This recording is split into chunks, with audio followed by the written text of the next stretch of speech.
All right. Welcome to Module 6. This marks the halfway point in this course. So I've talked a lot so far about what's happened in terms of Earth warming up, why it's happened, exploring the carbon cycle and how we as humans have messed it up and what we've done to it. In the next few modules, I'll be talking a lot about the future climate system and what's going to be happening there. But for this module, what I want to talk about is addressing a very, very common argument against climate change. And that argument is, well, did you know that climate actually goes through natural cycles, that climate changes naturally? And here's what I have to say to the people who say that. You're right. You're 100% correct. Yes, climate changes naturally. That being said, how do we know that what we've been experiencing in the last roughly 140 years is natural, or how do we know if it's human induced? Well, one of the things that we actually can do is we can actually sort of sift through and explore some natural causes of climate change, and actually get sort of a sense of what could be causing this naturally, what couldn't be causing this naturally, and are there any natural processes that we as humans may inadvertently be triggering? And so that's really the objective for this module. So that's the main objective for module 6, is to primarily take a look at what are some natural causes might be responsible for this, what definitely isn't responsible for this, and then what are some natural processes that we may inadvertently trigger. And I'm actually going to take those in somewhat reverse order, because the first thing that we're going to be talking about in this module are feedbacks. So feedback loops, which are things that nature does as a response to something that changes initially. So to set the stage for this, let's take a quick look at the past 400,000 years of data. So I've shown this before, we've seen this, we did an assignment on it, and basically what it points out is this idea that, yeah, Earth's climate goes through natural cycles. But one thing that I kind of tried to get you to say, and many of you did say this, is that transition from a cold period to a warm period happened relatively suddenly. You didn't see this steady upward motion. Instead, it was a very sharp, very steep upward transition where you went from cooler periods to warmer periods in a matter of just a few thousand years. Now, in terms of human time, a few thousand years is a really, really long time. I mean, we're talking 30, 40, 50 generations in many cases. In that period of time. That's a relatively long period of time, but in geologic terms, that's actually relatively sudden. And especially when you compare it to, let me get my little pen out here and draw this. If you actually compare it to the cooling periods, the periods where we go from a maximum, such as right here, down to a minimum, right here, those happen much more gradually. Whereas the process of going from a minimum to a maximum is much more sudden. And so one of the questions that I want to ask and start off this module with is, what are some natural things that could cause this? And so that's what we're going to be talking about first today. Now, that being said, can climate change happen so quickly? Or how can it happen so quickly? How can we go from a very cold period to a very warm period so suddenly? And why should we be scared of that happening again? So before I do that, here's a little thought experiment. Picture a ball on top of a hill. Let's say that you were going for a walk, you see a hill nearby, it's only a few hundred feet, so you're gonna walk up the hill. And on the top of the hill, it's a pretty steep peak. a pretty sharp peak at the top. At the very, very top, there's a kickball. Frustrated with how you did on the last module activity, and you're walking up going, stupid Terrence. You see that ball and you think to yourself, hey, that's Terrence's head. And you give it a good kick. What is going to happen to that ball on top of a hill? Well, if you kick it, assuming that it's at the very top of the hill, you give it a good kick, it's going to move out of its original position and it's going to roll further and further and further downhill. Now, on the other hand, let's say you're in the middle of a dome-shaped valley. It's almost shaped like a bowl. You're in the middle of like a bowl type of valley. I just kick all there.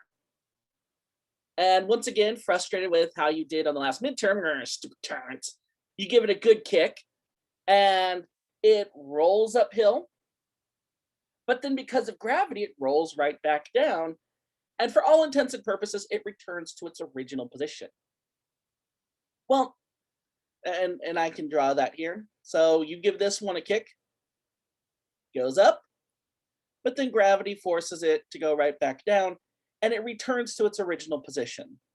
Well, what I've actually just demonstrated here are examples of two different types of feedback loops. Two different types of feedback loops. The first example, actually, let me go back to this. The first example, when you kick the ball, when you disturb it, when you knock it out of its position of rest, it moves further and further and further and further away. This is what we refer to as positive feedback.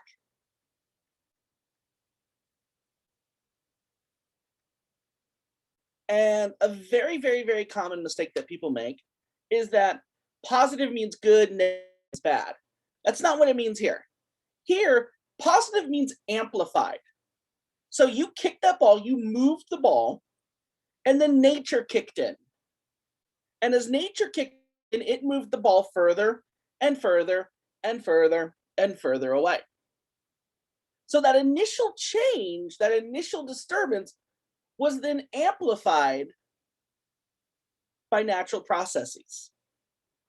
On the other hand, this ball down here, when you kick it, that initial disturbance is actually canceled out. And the ball then returns back down to the surface or back down to the bottom of the valley.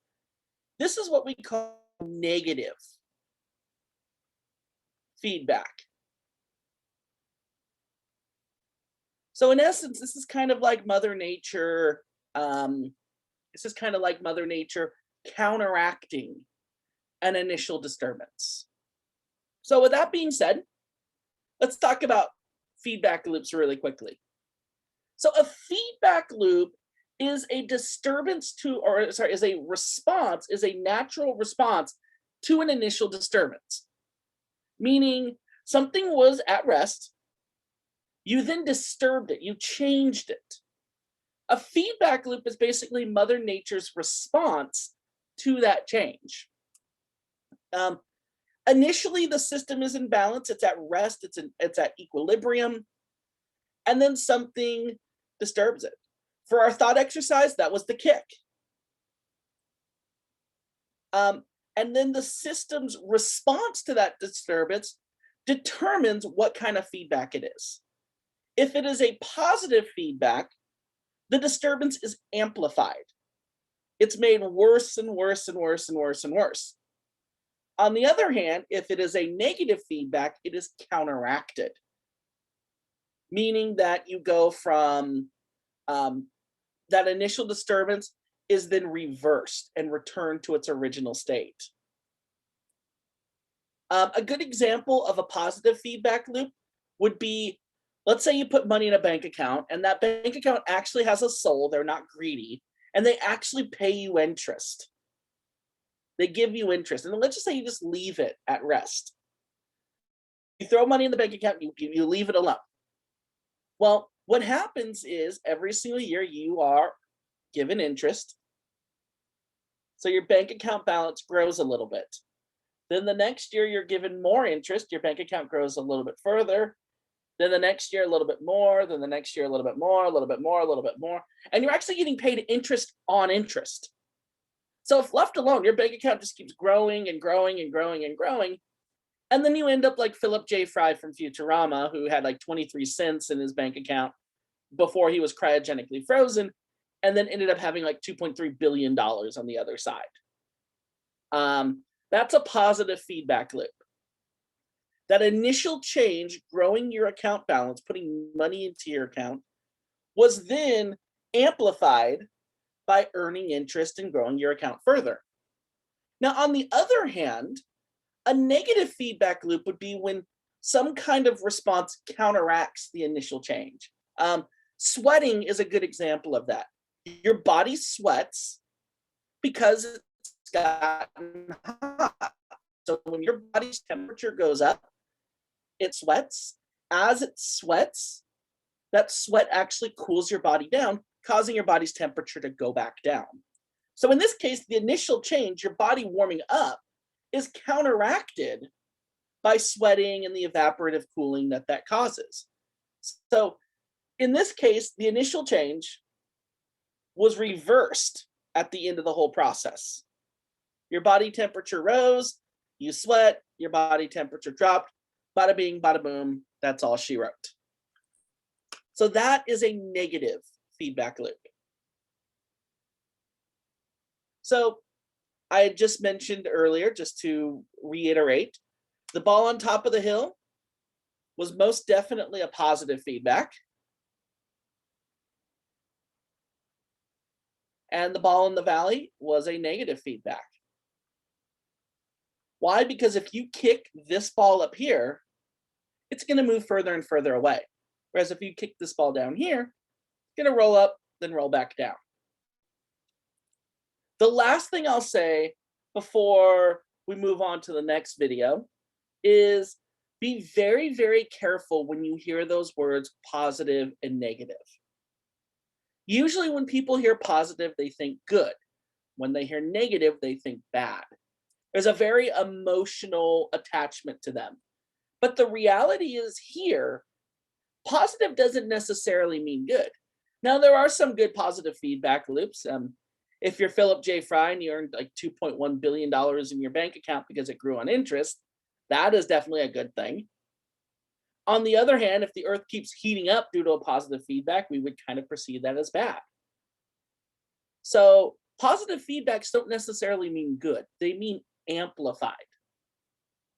Positive means amplified, meaning that initial change, whatever we did, amplifies via nature.